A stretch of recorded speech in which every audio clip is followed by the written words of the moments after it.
Ayan, good afternoon guys. Lamig na. Natatapos lang namin ipasok yung mga halaman. Ayan yung mga halaman. Niready na namin para do sa ano. May mga kailangan kasi ng super init na sun. Tapos dumating na rin yung ano. I-deliver lang yung mga panghabol namin sa Amazon. Yan. Panghabol ng mga gamit sa Amazon. Ito na yung mga halaman. Tapos yung iba nasa baba. Yung mga malalaking cactus. Nakatapat doon sa bintana, doon sa basement. Ito na yung aming deck. Na linis na. Wala nang kalat. Yun yung mga ibang halaman. Yung mga nandoon kasi mga perennial yun. So, kahit na ma-snowan sila doon. Tsaka yung ibang nandito na perennial nilagay namin doon sa sulok. Kasi kailangan din nila ng moisture ng snow pag winter na. Check mo na kung ano yung mga ano sa'yo din. Alam ko, power bank nga yata yung dalawa na yan.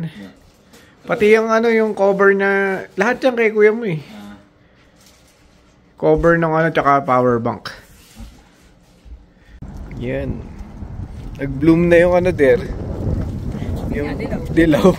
Yung isa pula. Pero ilan lang ang bulaklak na dalawa. Wala na. Damo-damo na siya. Ano na. Nag-overgrown na.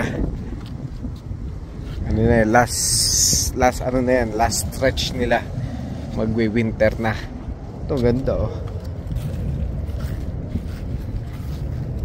Ang dami pa rin bulaklak eh no? Hindi na wala ng bulaklak yan eh no? Ito wala na. Ayun, bulaklak ganda. Yung nag-ano na eh. Magwi-winter na eh. Last day of work kaming dalawa. Ayun, naka-uniform pa siya. Bibili lang. Uwi ko lang, bili kami ng makakain. Ayoko na magluto eh. Ayun no? Bahay na kami. Nakakain na rin. Hindi pizza. Plano namin pizza ka ngayon ang bibilin eh. Nauwi kami sa Vietnamese na restaurant. Excite na hindi mo malaman yung pakiramdam eh, syempre. Siyempre. Parang kahit every time na, kailan lang kami umuwi, diba? 2 years ago. Pero nakaka-excite pa rin every time na uuwi ka. Yung sila boy nga pala, di ba? Kauwi lang nila. Yung family nila. Family nung wife niya. So, bumalik na sila. Nung pagdating nila sa Pilipinas, si Bo tsaka yung anak niya, Canadian citizen, di ba? Tapos the rest is permanent resident lang. Pinagbayad daw sa sa duty tax ba yan? Ano yung... Travel tax? Travel tax. Bakit? Tayo naman ng PR, hindi naman hindi nga nila alam eh. So nagbayad. Tapos kunyari, hindi rin alam nung nung style nung nung nasa counter. Hindi nagbayad sila. Tapos may nakapagsabi raw, uy, nagbayad kayo, sabi raw nung isang Pilipino na galing din yata ko saan. Sabi niya, mukhang permanent resident naman kayo, bakit pa kayo nagbayad? Sabi raw ganun. Ay, hindi na ba magbabayad? Oo, sabihin niyo, hindi kayo magbabayad. Binalikan nila yung Magkano? Permanent resident po kayo, sabi raw ganun. Pwede bang di malaman yan? Style eh. 1.6 din yun, isa. Oo, laki rin. May kurakot pa rin talaga kahit ba naman sa gano'n. Ano ba naman yung mga style na kunyari hindi alam. Pero alam naman nila, di ba? Kasi syempre, sa araw-araw mo na ba ng trabaho yun, di ba? Tsaka hindi, check mo muna kung di ka sigurado kahit sabihin mo na Philippine passport, check mo. Di ba kung OFW, kung resident na sa ibang bansa. Ay, naka. Hindi maiwasan talaga. Style talaga eh. Iniiwasan din namin. Buti nga medyo natigil na yun eh. Nag-start na naman sila magsuksok ng bahala, di ba? Nung nakaraan. Yung mga nakakaraan. Kaso yung Secretary Dizon, naghigpit siya. Talagang pinaano niya yung mga taxi, mga sa airport, mga nagre-reklamo. Kasi pati mga Japanese citizen, mga ibang nationality, nilalagyan na rin nila. Wala nang pinipili eh. Kaya pa. Nagkaroon ng higpitan sa airport. Sana wala na ngayon. Kasi Sana nalipat sa si Dizon eh. Sa DPWH eh. Yun lang. Hindi naman na siguro. Medyo mag-iingat-ingat yan kasi lalo ngayon, di ba? Sa mga nangyayari. Ay, Pero soon. Sana bagaling namin tapos na yung mga... Bagyo kahit na hindi ba? sobrang huminto lang ba yung ulan-ulan? Hirap pa naman. Ulan nga raw sabi ni Bo Ay, ulan. Hindi mo tayo papapigil sa ulan. Wag lang talaga yung todo bagyo at wala ka talaga mapupuntahan. Stay ka sa Airbnb. Manood na lang ng Netflix. Umuwi na Pilipinas mama. Nanood na Netflix. Tampay tayo sa bahay ni mami, di ba? Habang nagpapatila ng Ulan. ulan. Hindi naman babahain yun Mataas. Ang problema yung pababa. Paglabas doon. Ay, doon nga sana sa may SM Fairview yata, binabahain Kaya nga. So, we'll see kung ano mangyayari. Kasi yung kami nagaling siya sa sa doktor. Ayun na naman. Yung last na Actually, physical yun Lahat ng physical kasi last time naalala nyo siya, yung blood works, yung sa akin nabasa na lahat. Yung kanya inintay, yung blood works niya, yung sinasabing kidney stone. Hindi siya kidney stone, siya, yung nakalagay dito sabi niya basahin ng huli. Calcified something. Ayun dito. Ayun nga papel siya. Sa likod. Impression, layering calcification in the upper pole of the left kidney favored to represent a milk of calcium cyst. No definite renal, urethric, or bladder calculus. So, yun daw calculus na yun daw yung stone na tinatawag. Nawawala din daw yun. Nawawala din daw siya na wag lang daw masyadong kumain ng mga maalat talaga. Talagang given na yun. Tapos, nagtataka din yung doktor sa kanya kasi binigyan nga siya ng requisition na naman para pagbalik namin. Sa blood work, kasi yung blood pressure ko raw, parang hindi bumababa ng gusto samantalang umiinom naman ako ng blood thinner. Sabi niya, nung nakaraan, tinaasan na natin yung dosage. Naging, naman, may side effect naman na lagi kang inuubo. Kaya pinalitan ng gamot. Pinalitan uli.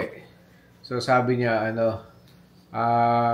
kukuha natin ng dugo yun para makita. Kasi, ang hint niya is parang sobrang dami rin ng dugo ko. Pwede ba yun? Ewan ko nga Sabi niya, sobrang dami ng dugo mo. Kasi nagtataka rin yung doktor dahil nga yung blood works niya, lahat normal. Yung dating cholesterol niya na mataas, yung sugar na... Siguro dapat donate. Mag-donate. Kailangan nga, dapat nga mag-donate nga tayo every year. Kahit once a year. Gawin natin yun. Magkakapera ka pa nun. Kakapera. Do-donate ka nga Niloloko mo ba ako? So yun, sabi nga dami rin siguro yung dugo. Kasi tataka, ang ganda ng blood works niya. Paano, cholesterol niya mababa. Paano ang nangyari doon na hindi bumababa yung niya. Lahat daw ba? Kaya pagbalik yun ang asikasuhin namin. Plus, yung sa tuhod. Yun yung medyo... Yung sa tuhod yung medyo,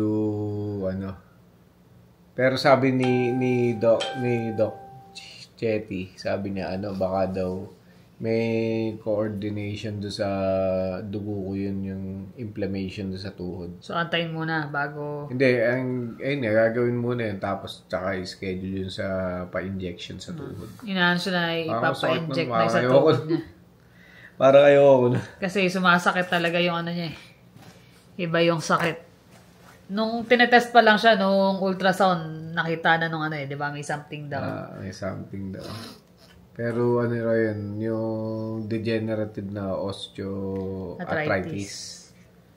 Kaya kailangan daw, gusto niya, kung kaya niya tiisin, hindi naman daw urgent na kailangan, na hindi siya makakalakad or Pero sabi, kung gusto mo, pwede mo ipa-inject yan pagbalik.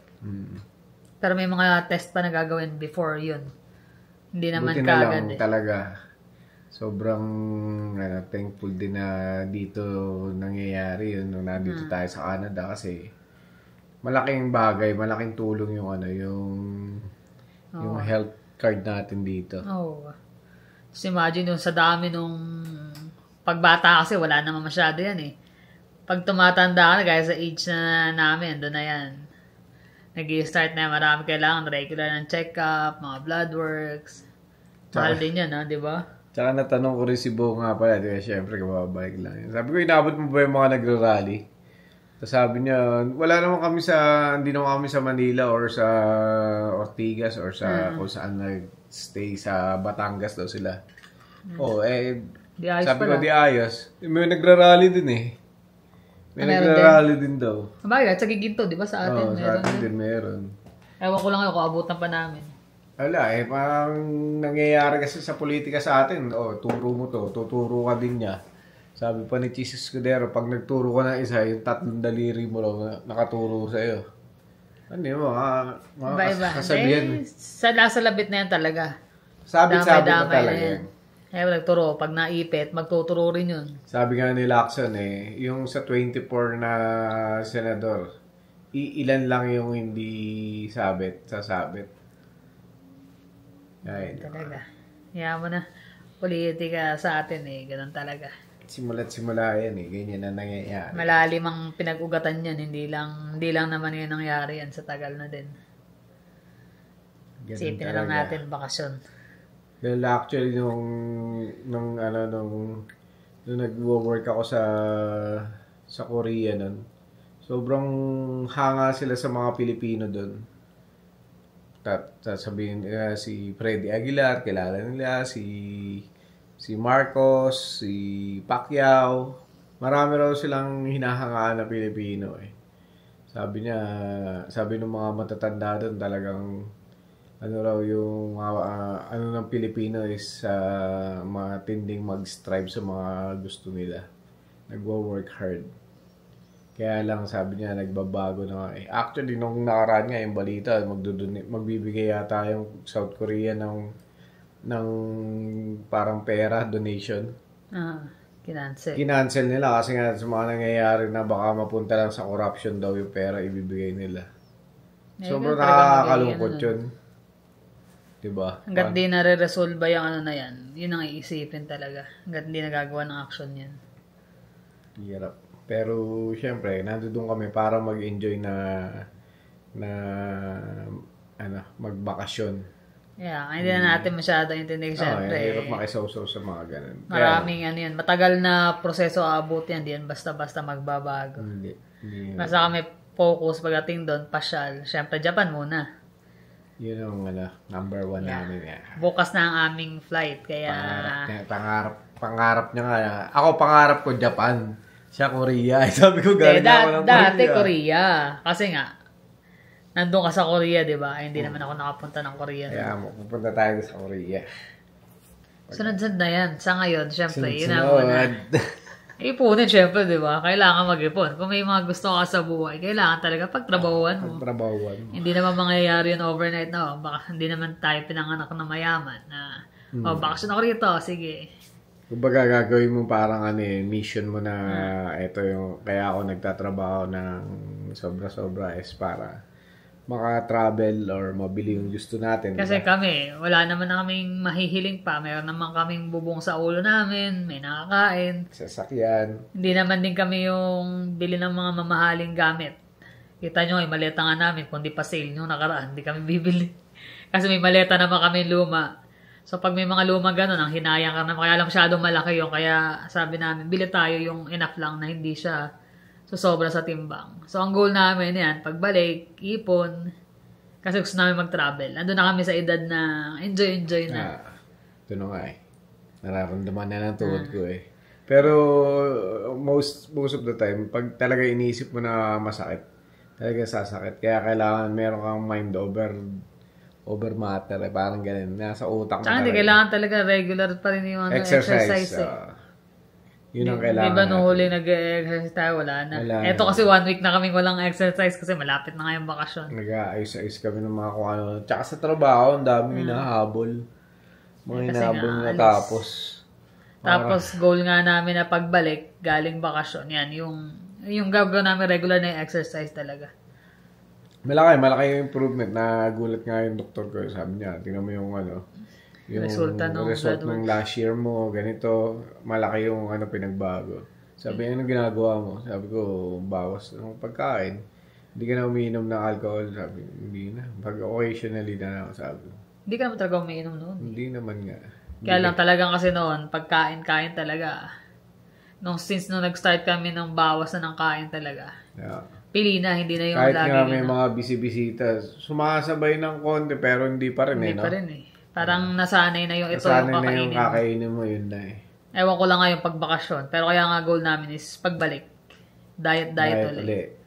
Tapos, enjoy lang namin yung 1 month talaga na bakasyon. After nan, back to normal. Siyempre, gusto natin mas tumagal pa ang aming samahan. Kailangan laging pala natin regaluhan si, Sino? Si Doc Chetty. Nang? Kahit ano. Tumatanggap pa sila nun. Hindi naman sila tumatanggap. Bigyan mo lang. Ikaw, kakalose mo yun eh. Ako pinapasa. Pag ako, tapos na. Para dahil lang siya sa mga babae at pasyente. Ewan ko, pag sa kanya, nakikipagkwentuhan pa nga eh. Mas okay sa akin yung ibang doktor na nandun. Talagang, ito, ganyan, assist lahat eh. Pag siya, ito lang yan, ganito, okay. Tagal mo na ganito, tapos gano'n, sabi ko, ano ba yan? Yan lang naman, kami ready na rin, set na lahat. Bangan nyo na. Naka-empake na ang aming mga gamit. Backpack, maleta. Dala kami ng mga gamot sa lagnat, sa syempre hindi mo masabi, di ba? Unang lapag natin sa Japan. Syempre, papakita na. I-share namin yung aming journey sa 1 week stay namin. Sayang nga kasi parang kulang pero kulang next time, sa ngayon kasi talagang kulang pa yung araw. Pero parang testing lang naman yun. Who knows, sa next na travel namin, mas matagal na kami doon.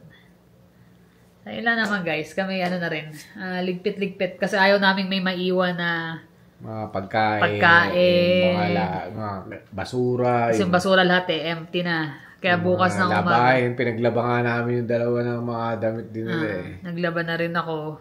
May maiiwan man yung mga ilang damit na lang. Pero mahalaga maimis lahat. Kaya sabi ko nga yan, bukas pagising, tapon na lahat ng basura. At ready na namin sa likod yung mga garbage bin. Para hindi kami makamiss ng pick up ng basura. Mga preparation ba? Tapos ang fridge, kailangan walang tirang gulay, walang tirang ulam. Para walang mabulok. Tapos baka dadaanan nila, ng mga aming mga kaibigan. Check up. Si Litin lang, tsaka girlfriend ni Jonas. Sila muna ang bahala dito. Correct. So, paano guys? Maraming salamat sa inyong panonood. Ingat kayo lagi. See you in the next vlog. Bye.